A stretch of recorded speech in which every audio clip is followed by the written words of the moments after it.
Hello loves! I have a story for you today. This is about the most insufferable plane ride I've ever had in my life. So I think around 2 years ago, my mom saved up enough money to take me and my sister to Orlando, Florida. We were going to Universal and Disney, and we were all naturally excited. Now let's cut to the day we left to go to Florida. It was around 3 in the morning, and I hadn't slept that much, so I was excited for when I got on the plane so I could take a nap in the nice peace and quiet of the plane. And there was peace and quiet. Until this one family came onto the plane. There were 2 parents, and I'm pretty sure around 8 kids. 7 of them were boys, and only 1 was a girl. Now, the boys were pretty old, maybe around the same age as me, but their sister was around 3 years old. She was a cute little girl, her hair was adorable. Now anyways, 2 of the boys sat behind me and my family.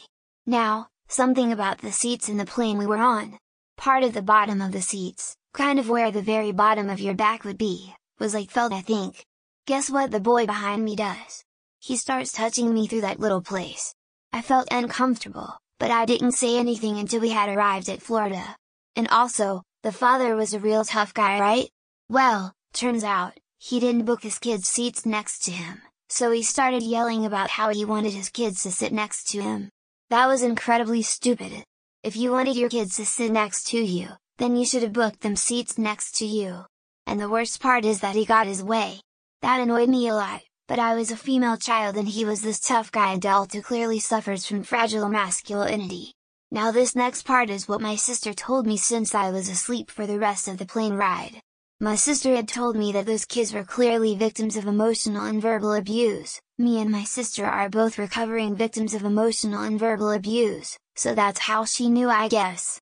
She said that the father kept insulting them, calling them sisses and I think even the F slur. And those boys were annoying my sister, but she didn't say anything because she knew that if she did, they would get yelled at. Those boys might have been annoying, but that broke my heart. I hope those boys, their sister, and their mother are alright, and I can only pray that their father gets help. I'm so happy they went to the beach and not the hotel we were staying at. But I mean, Universal and Disney were fun.